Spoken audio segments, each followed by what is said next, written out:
Thought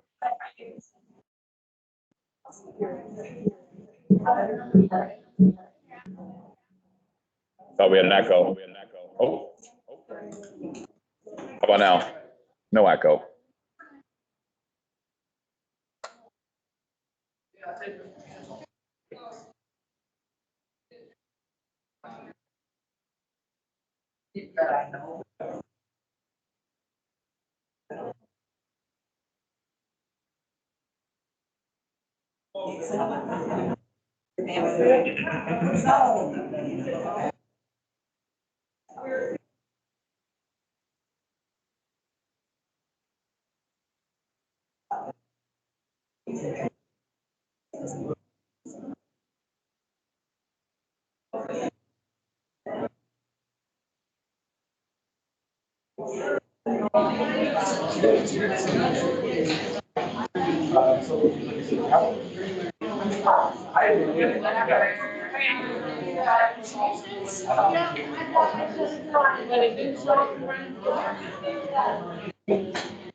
There's the guy I need to see.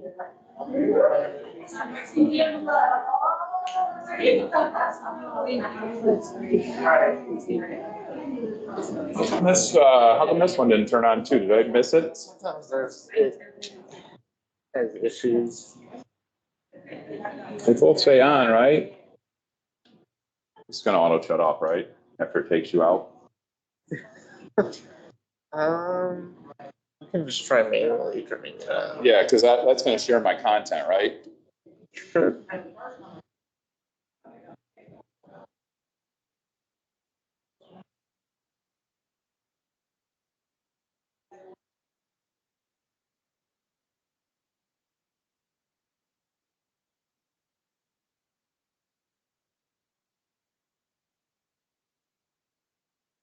Speakers here.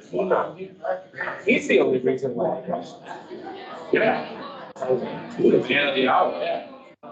Nothing works unless he does. Is that a lot of adjuncts? Well,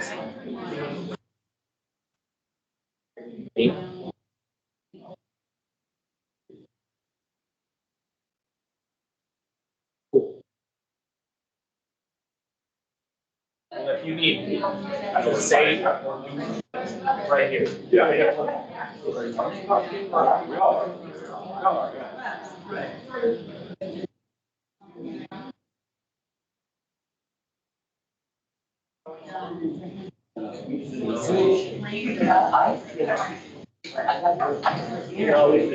So folks online in the virtual space, you can see and hear us, right? Yes.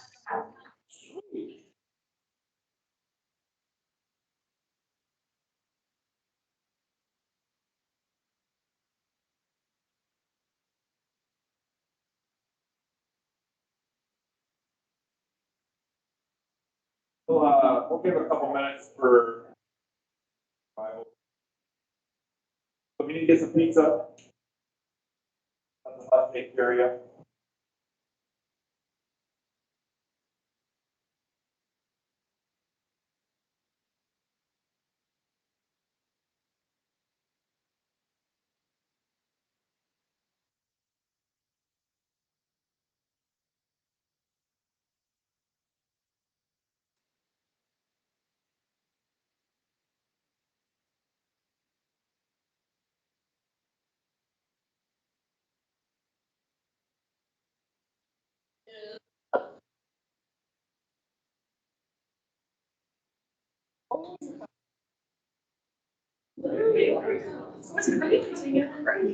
Yesterday, I have this one. No, it's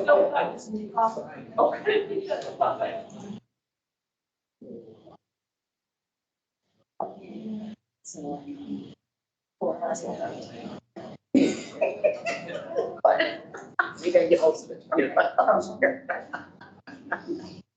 bought this one, like, I never seen it anymore, but.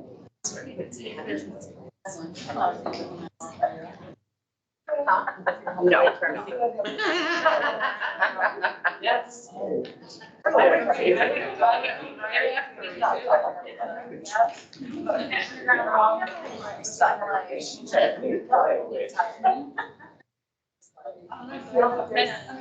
I can tell.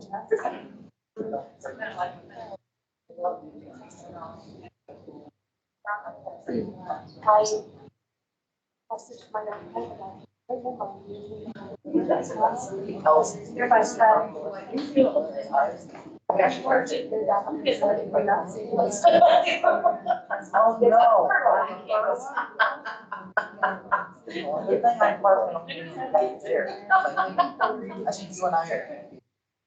I don't park behind the building, I stay out. Yeah, so.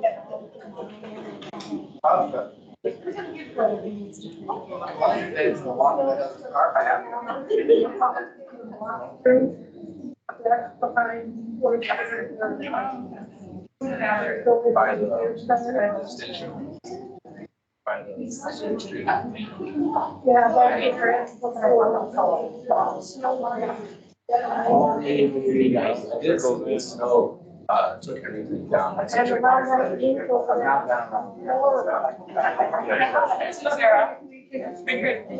the thing is it's tough at noon because, you know, your class starts done at noon and then you gotta hustle across campus. Wherever. Yeah, we can definitely. So, We can.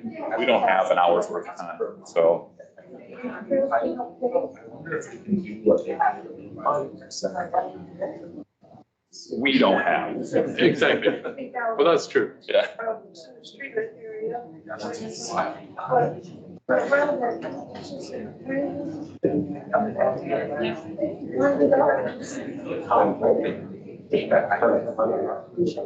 Add someone. What's that? Depends on whether or not people are like their students. Right. The same thing. Right. Well, based on our SVPs, yes. I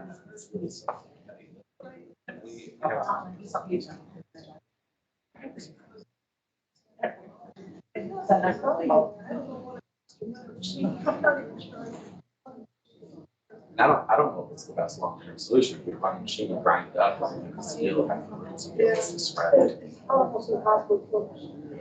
Every single thing.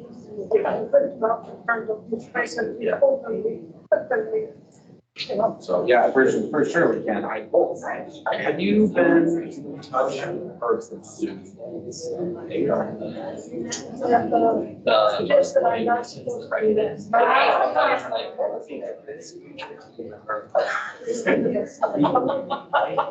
head public.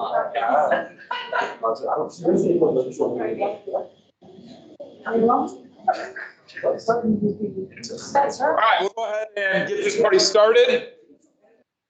First of all, this meeting is being recorded, so if there's anything that you missed, or if you talked to anybody in your department and they wanted to be a part of this, I know I had several people message me and ask if it was going to be recorded. It will be recorded, so I'll be sending the recording out for all to ingest. First of all, thank you all for attending, whether you're here in person, enjoying pizza, or in the virtual space. It's very helpful to have you on hand for this because this is obviously a very important topic that probably doesn't get enough shine. So we're going to spend some time talking about what accessibility is, how it might apply to each of your positions. This isn't going to be like a deep dive into accessibility.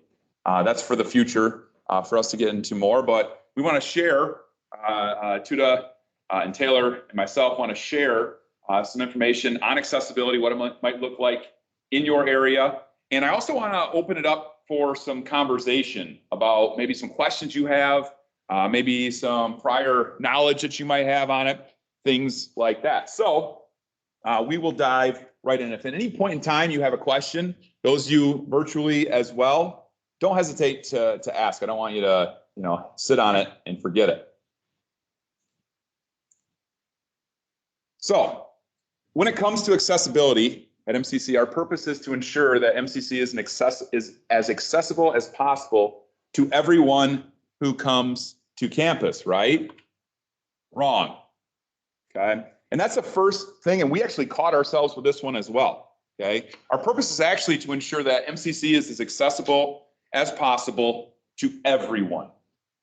All right. Accessibility isn't something that, oh, you have something that you need to accommodate, we will then do it. Accessibility, with the expectation with accessibility, is that it is pre-existing. It is already in place. Right? And so different departments, from facilities to instructional to communications and everywhere in between, has a lot of different things that they have to follow when it comes to our website and our spaces and how we deliver instruction. And some of you might be in one area, some of you might be in another area, and some of you might be in a combination of different areas when it comes to accessibility. So, like any good meeting, we're going to have some goals for this little gathering. Our goals are to understand the broader meaning of accessibility, making sure you have awareness of the importance of accessibility, not just in your area, but at all different levels, a basic understanding. We'd also like to use this time to recruit interested individuals to help with this work. Okay, so this isn't like a one and done thing. We're going to be meeting periodically, monthly, bi-monthly. We'll figure that out as we go and what needs to happen. But we'd like to bring some others to our team. So right now, our meetings, we've had, I think, 2 meetings, and it's consisted of myself, Taylor, Tuda, Cisco, and Ricky. Okay, we would like to bring more to the table from different areas so that we don't have to try and guess how accessibility can be best processed in your area. So if this is something that is pertinent to you, which should be all of you, but maybe especially interest to you, we would love to hear from you. Maybe have you be a part of the accessibility and action group that we will have here. And lastly, we'll be shaping the direction of accessibility work for the college. So those two kind of go hand in hand. So, Tude, you're more well-versed in this. Did you want to kind of define the difference between an accommodation? Yeah, I can do that. And accessibility? So it's easy when we talk about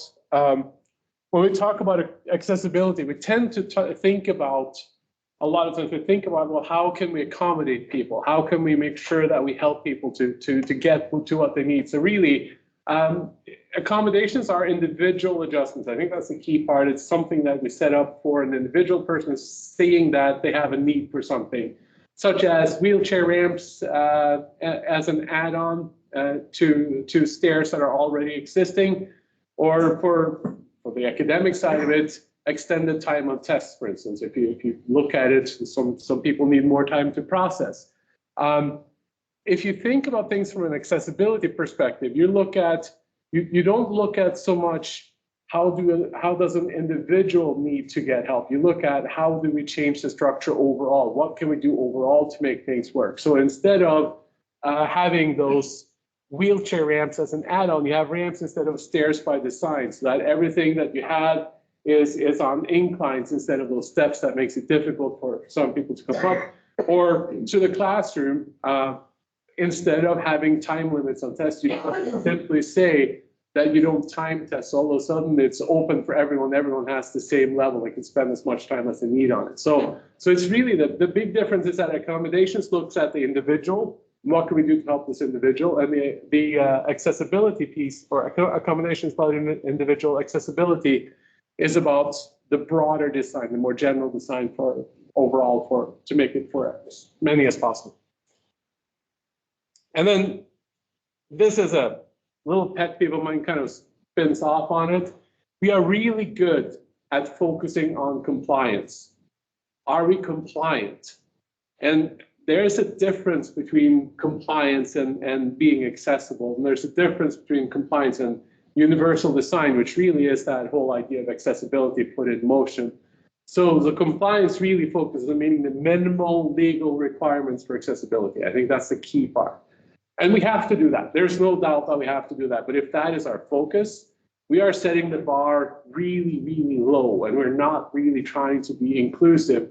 Universal design instead focuses more on that breadth again, to make sure that we meet the needs of as many of our constituents as possible. And I think I'm going to call on Taylor, because he gave an example in the last meeting about walking campus with someone. That kind of illustrates this. Yeah, for sure. So a quick anecdote. A few weeks ago, I met with a vendor that does casework for us, cabinetry and things like that on campus. And he suffered from muscular dystrophy. And though we have very compliant campus functions, it was made me nervous walking around different spaces because of the height of thresholds or the sidewalk that had sagged over a period of time, and how blind that we become to the things that we see on a daily basis that make like normal life very difficult for people who suffer from things just as this dystrophy. The vendor, when we got into the campus, he talked to me. He, without being prompted, had told me what was going on in his life, and it said that it gets very difficult in construction sites when it's all tore up and there's dirt everywhere. Imagine walking through the Smith building during construction with something like that. So it was very interesting. And though we were compliant in every single space that we walked that day, it was difficult for this gentleman to get around. And it was just kind of eye-opening, especially from my perspective, to witness and go through all of that. That's good perspective too, because we often think of accessibility from a student standpoint. And not that it's not important from a student standpoint, but it goes back to that second slide that I showed when we made that correction of it's not just a physical space, it's not just a virtual space, it's every space, and it's every person or individual that's going to use what we provide, whether that be a physical space or virtual and everything in between. So we're going to spend a little bit of time now talking about different focus areas for accessibility. If you have anything to add at any point, like I said, it would be great to hear from you. And so the first one, the accommodations, the expert, he can't get away that fast. Well, I tried. So no, when it comes to accommodations, it's really, but it's two layers. And I think that's the one thing that we have to keep in mind. So I work with accommodations for students, right? That's kind of my gig. And it's all about making sure that we are doing what we can for students. So when we start looking forward, looking ahead, and keep on working with this, it's going to be taking a look at, are we doing what we need to do for our students? What can we potentially do better? How can we improve what we're doing? But I'm going to take it to another level as well, because as an employer, MCC also has to accommodate employees. And so we want to look at, make sure that we're doing that part as well. And so those two things, when it comes to accommodations, it's looking at what do we need to do for individuals, once again, but that have those needs. So that's going to be the main focus area there. So another part, and Lexi couldn't be here, but Kurt's here now, so we can call on Kurt, and maybe you can provide some insight, because Lexi did provide me with some bullet points for a communication standpoint. I think that it also applies to a lot of you if you run an MCC-related social media account, for example. I mean, it's easy to put together a very nice graphic that has all of the information right within the graphic, okay? But when we're talking about a screen reader, it can't often pull that information from the graphic. So in addition to having an awesome graphic that you're patting yourself on the back for because you got creative in Canva, you also should put that text into a post or on the website or something along those lines. Videos, go ahead. I was going to say you can also put a description in anything that you're loading or image you're loading into a web or email, basically describing what it is. It's a photo of Kevin giving a presentation, et cetera, et cetera. As far as videos go, we are required to do closed captioning on anything we post. Anything we put out there in the public, we have to do that. And now the nice thing about videos is the captioning processing has gotten a lot better, a lot more accurate. When I used to do a lot of videos, there were some interesting, sometimes humorous situations of some of the auto transcribe that you get from videos. And I'm sure some of you have similar stories of your own videos. Definitely required proofreading. It still does. But making sure that any video that you put out there, whether it's on a social account or YouTube, I guess that checks that box as well, stream, that you make sure that captioning is available. And another way to look at this as well is it's not just about someone that might not be able to hear, but you might also be making it easier for somebody that might be trying to watch your video in a loud environment. Okay, they can't hear it. They don't have headphones. They can turn on the captioning, and now they can see your video and take your video in. So that's a good point as well. The alt text with an image, the descriptive text. You post an image, a screen reader is not going to be able to tell the individual what that image is unless you include the alt text that describes what's going on in the image. So those are just little things right here that all of you can take into consideration when you're building content. Jessica. So I reassure myself often that when I link to videos, they are almost always YouTube videos, and I reassure myself that YouTube provides closed captioning. Is that accurate? I think it's pretty accurate nowadays. But it's definitely something you should still do your due diligence on, and just, I mean, it's a matter of hitting the CC button right there in the bottom, and you should be able to tell. I know that when we load a video into YouTube, we have to load it up closed captioning. Right. Hoping that whoever created the video you're liking to do the same. Right. Anything else from communications that might be beneficial? Not just, what you do, but if others are posting to social channels or anything like that. Where do we start? Well, we have 40 more minutes. And just give a surface level if you have something else. Video, or pardon me, in social media, if you have a message, don't make it in just one format. Don't just have it in audio, have it also visual. Don't just have it visual, also have it audio, so that you have a better chance of hitting your audience and you have a better chance of making it accessible to everyone. Unfortunately, in social media, you can't hit everyone, but you can hit a lot that way. So a diversification of delivery when it Yes. comes to that, or platforms. I can answer for Kevin. Do you have anything specific that you want? Or? No, just basics right now. Basics right now. Going forward, we can dive in deeper in specific areas, but that's good. Yes, Andrea. Along those lines, I know that Tuda in previous conversations has mentioned the type of font.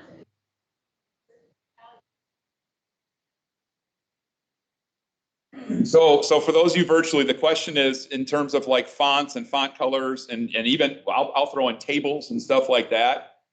It goes back to what I mentioned about the Canva thing, about you're getting cute with things and it's great and it looks awesome to someone that doesn't need any special assistance. But green and colors and stuff like that.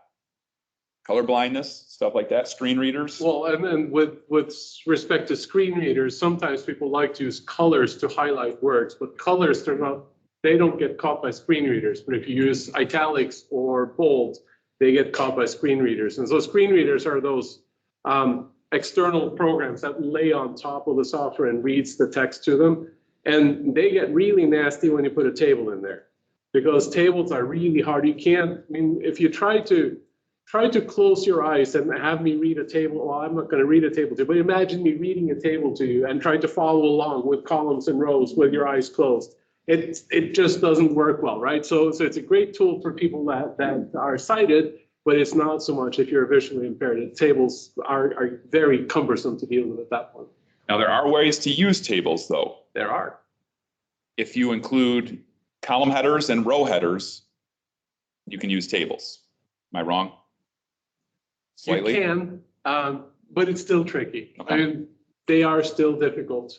So You can, because it helps, but it's still difficult. So best bet is to avoid tables and don't get too cute with your colors. And if you need to emphasize font, make sure you use tools like bold and italics and underline. Katie. Right, so I teach math, in last one, information. So.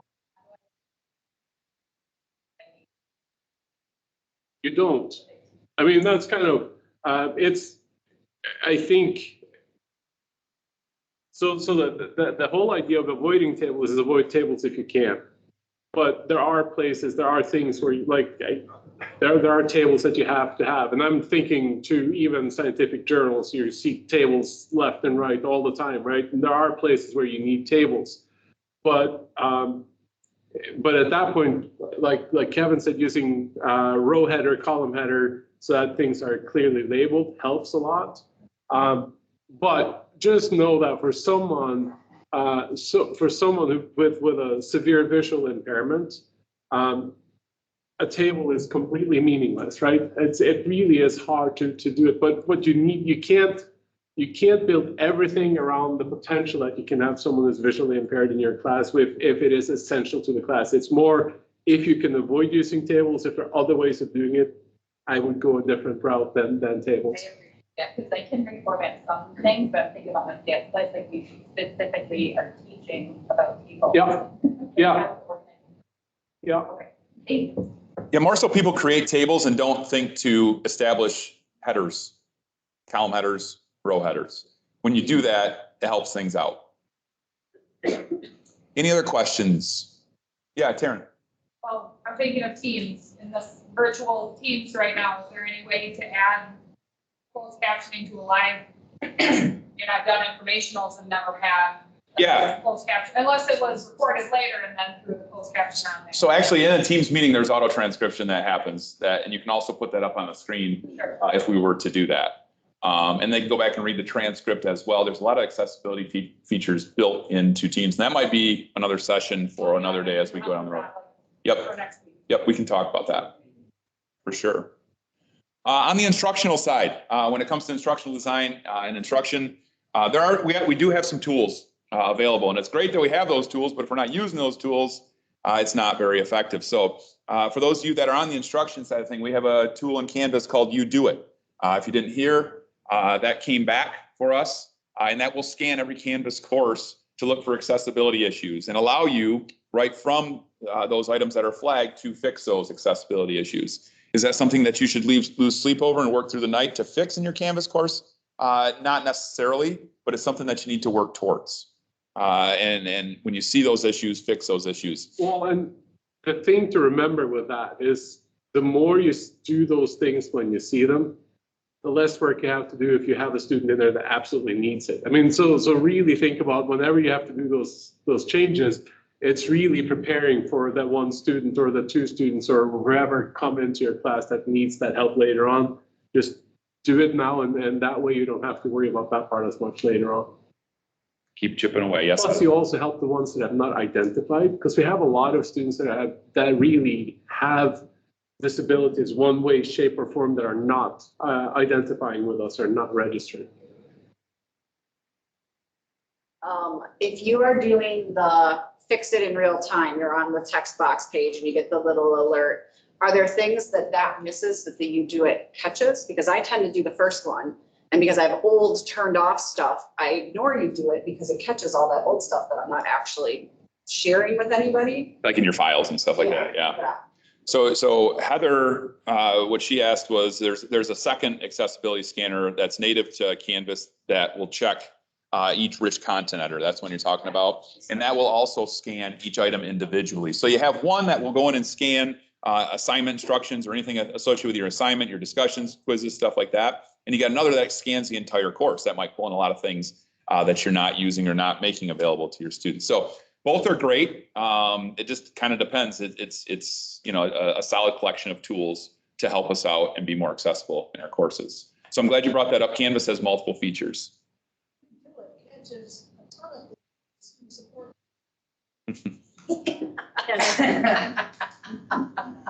So, Who invited her?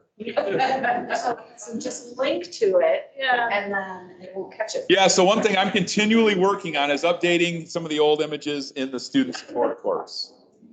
Yes. I should just link to it, then I wouldn't get. Yeah. So in addition to that, on the instructional side, to keep this moving, we also have, if you attended my previous ETD session on Microsoft Edge Browser, Edge Browser has an immersive reader in it, which will allow you or anyone to have any site read to you, okay? It also has a read aloud, okay, which will kind of do the same, but it's not quite as robust. It won't like go to a different page. The immersive reader is great, and if you want to know more about it, I'm happy to show you or share the recording with you, but it will actually take the web page, convert it to more of a text-based page. You can change the color, the font size, the speed of how fast it's read, the voice type, the language. There's also a translator built into Edge as well. So translation is an important one in addition to that. And I think that's pretty much, we have a lot of things, but keep this thing moving. So is Tracy Taylor online? Do we have her? She was going to come and talk to us a little bit about Perkins, but if not, She's headed your way, Kev. she's headed our way anytime. All right. We can come back to her. We can skip ahead to Taylor and physical accessibility. Perfect. Back at you. So as it relates to physical accessibility, one of the things that we talked about earlier was the compliance function. A lot of what we do, all of what we do is dictated by the Americans with Disability Act of 1990. In that act, it determines or sets standards for common use items, door frame widths, the amount of space that's on either side of the door frame, paper towel dispensers, toilet paper dispensers, room signage. All of those items that you see around campus go through a really stringent ADA review process at the beginning of a construction project. So one of the first products that the architect brings to us is an ADA plan that identifies all of the spaces where a 5-foot turning radius is required and is met. All of the interior elevations about what the standard heights of things will be. And it's meant to get ahead of all of those compliant issues. One thing that we can have an opportunity, and it would be an opportunity for the campus community to help us in this endeavor. Earlier, Kevin mentioned that we're looking to expand some of these teams. An interesting exercise that I'd be interested in investigating is putting our ADA drawings in front of our accessibility team to see if there's things that are more related to universal design rather than compliance that we might be able to make changes on.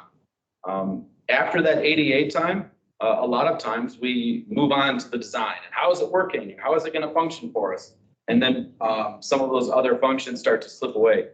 But that doesn't mean that we don't miss things or mess up during the project. One of the things that I'm encountering right now is in microbiology in the Smith 102. We have an accessible lab station, but for whatever reason, a contractor issue, an oversight, they did not plumb gas into that tabletop. And though we have the accessible station, we do not have people function at that station to the other stations. And so right now we're working with the contractor to come back out and drill that and core it. But without really sticking to those things as it relates to ADA, it zooms right past you and you don't catch it. Another thing is the age of buildings. ADA does not allow for like a grandfather clause. The terms that it uses is at reasonable cost to be able to make these adjustments. Today, we are installing new signage in all of the access points in the activities building. The vendor came to me twice already because the design of the space doesn't allow for ADA mounting of the sign that identifies the room. There's an electrical panel too close to that doorway. And so we have to come up with a new way to call out that room so that it's available for anybody regardless of their circumstances. So that's like the broad sweeping overview of how it relates to facilities. Again, if you're interested in partnering in some of these things, it would be great to hear feedback from other people when we review drawings and kind of how we go through that step-by-step process. Taylor, I have a question, and it might put you on the spot a little bit, but I think that like some of you might be sitting here thinking like, well, I don't design things for campus, so how would the physical space accessibility ever apply to me? And my question would be do you ever run into physical space accessibility issues that are fluid? So someone decides that they want to change something around in their space, their classroom, their office, whatever, and that's kind of like, no, we can't do that. So the biggest issue is whether it's permanent fixtures or whether it's furniture type of things. One of the big, offenses is a 5-foot turning radius at the end of a corridor that allows someone that might be wheelchair bound to be able to maneuver into that space and be able to turn around and go the other direction. Some of those would be the bathrooms right here. That's an example of that, the dozer bathrooms and adding a doorway. I don't think we've ever experienced anything on this campus that has been that restrictive or that has offended the ADA compliance in that way, though. That has been negotiable. Yeah, but maybe if nothing else, something to think about if you are thinking, hey, I want to rearrange this classroom or rearrange this office or add this piece of something. And I had my foot injury, had one of those little scooters.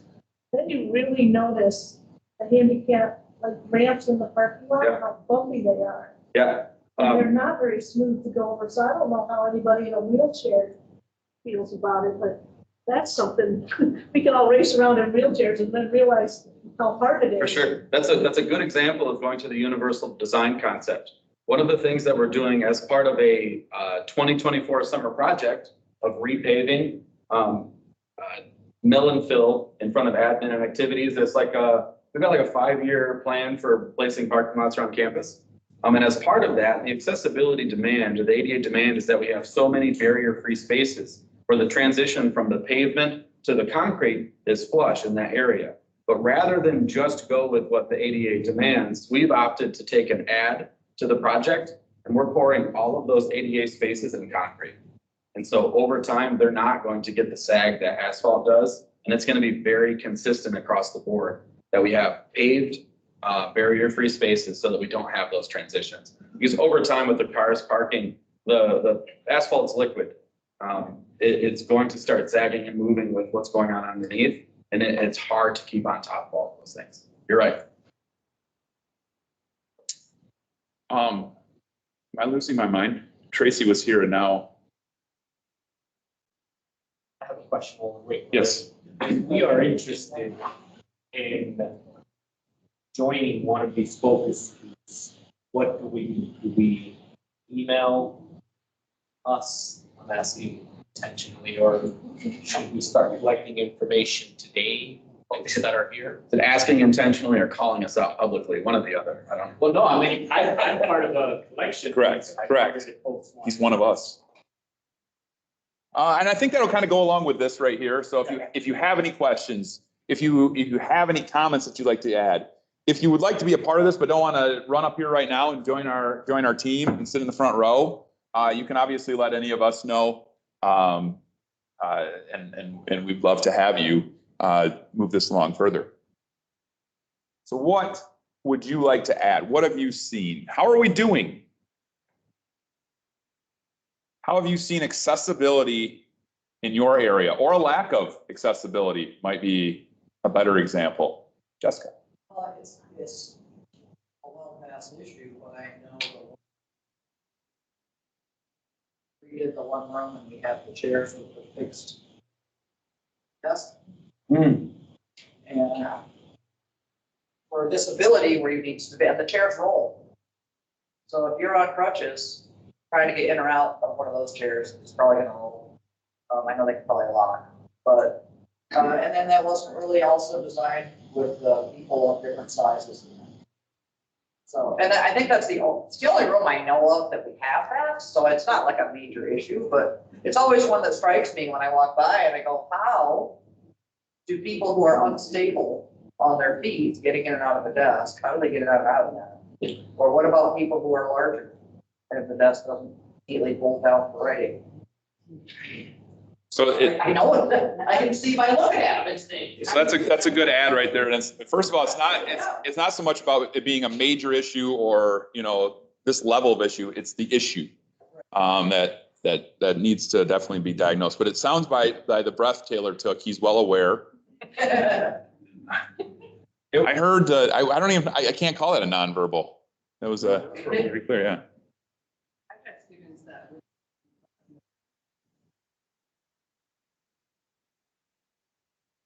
Yeah. And that is something that we're talking about looking into. So, yes. The tables provide so much flexibility. You can move chairs in and out. People can have their stuff. It doesn't really matter what size you are. So I've noticed us moving more to tables over time. So I'm hoping that. So the backstory of those items, though the procurement is apparently short-sighted of those for a COVID response tactic, that it could be something that we could fit more students into a classroom with individual desk stations than with tables because of how much space they take up. So as a standard of design, this will continue to be the expectation moving forward. Right. That was an attempt to try to solve a potentially long-term issue, which after the feedback, I think we've received only negative feedback about those chairs. So we'll likely move through a process to replace them in something more functional. They work great though when you had to measure the 6 feet, and do that.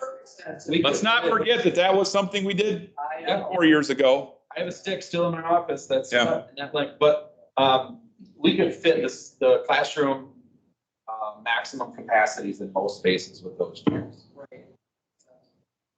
There's also been the idea of not just a seated situation in the classroom, but also a standing, because I'm sure that if you want to raise your hand about having a bad back or not being able to sit for a long time, that's something that's easy to overlook as well. So. Hey, this is Jen.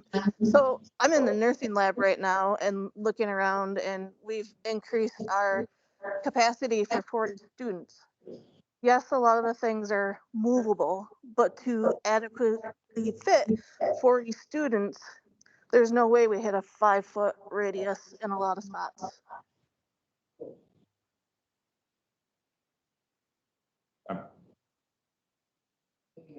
Amy had her hand up. Amy, Amy Denflo? Oh, I was just agreeing with the back problem stuff. Oh, you were giving a high five. That wasn't a hand raise, that was a high five. Yep.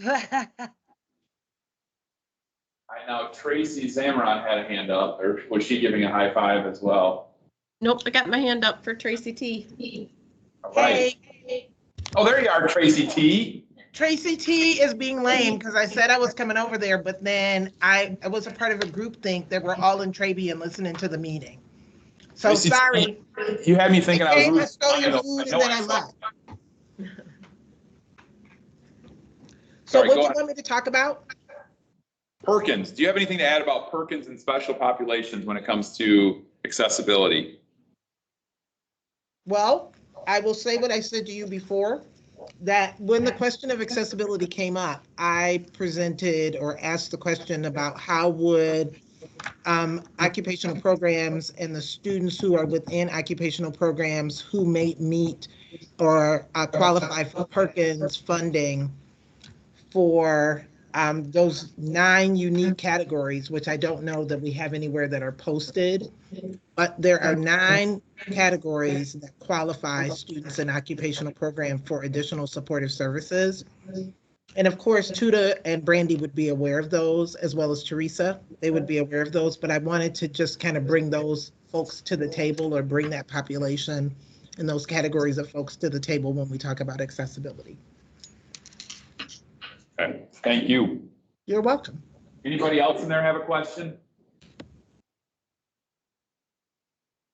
All right. Does anybody else have anything that they want to add or share? Michelle? Do we have to worry about accessibility at our dual enrollment sites? Question. That's why we're here. This is why we're here, right here. So all this stuff is being recorded, obviously, from the desks we have to where we have them to dual enrollment situations. But yeah, I mean, from like a digital standpoint, obviously we can check that box with You Do It and stuff like that in Canvas and the immersive reader.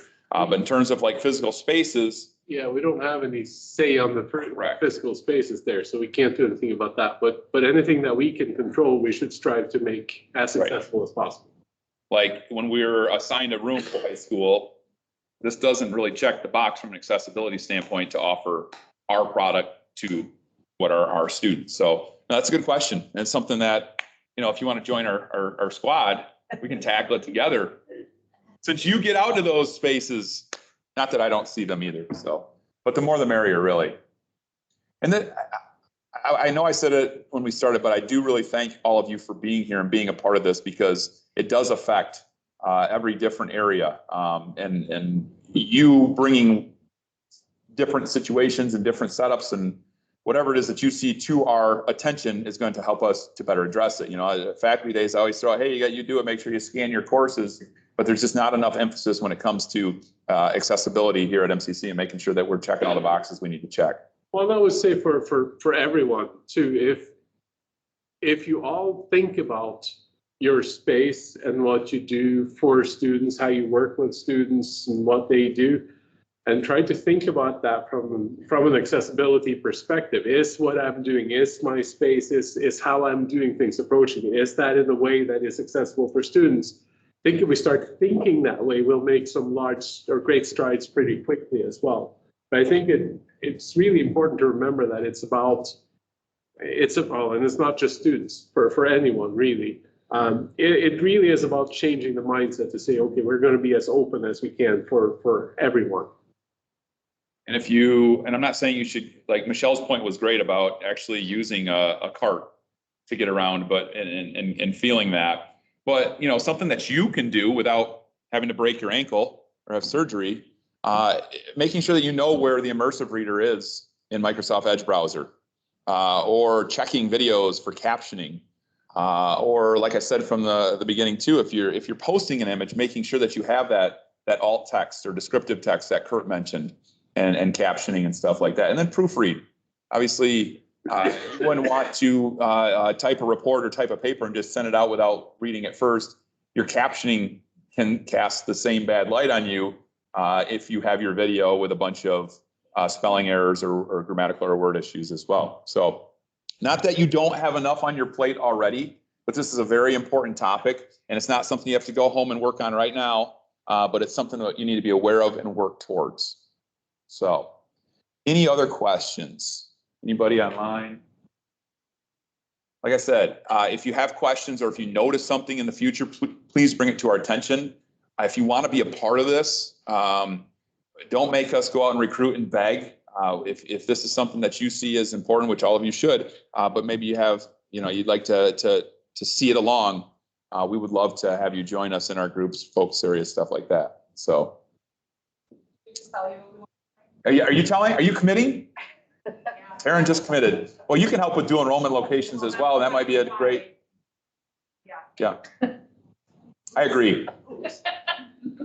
You might have been on the list anyways, Taryn. All right. Well, you don't all have to volunteer right now. But like I said, thanks for coming. And anything else to add, Cisco, Luda? Katie, last second question. I want to do good things, but I don't.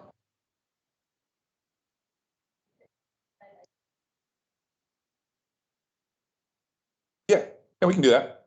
We can do a follow-up session too, from the instructional side and talk about instructional tools. Yeah. So maybe I'd say, I think my vision of when everyone came to talk to me about this was that, one, this work needed to have momentum behind it, needed to be centralized. But I think what we as a small team will take from this is ideas to develop a framework. And then from developing a framework, focus areas, not at all easy community work, but focus areas to then tackle like who, what, where, to then be able to do that, right? So, through the lens of, just gonna say, physical spaces, and anyone that's thinking, hey, my work, my classroom revolves around this, here are some ideas, let me be involved with this. It doesn't pigeonhole anyone, they just be part of one focus area. I'm probably gonna be a utility player and just help wherever needed with this. But then when we do develop this framework, that we share it with everyone, whether it's collecting feedback, whether it's collecting reports. I don't know the full answer to it, but I think hopefully we will have more guidance for everyone too. Trainings and overviews and stuff like that will come out of it as well. And furniture purchasing. Perfect. All right. Well, thanks for coming. Ready to go. Great job.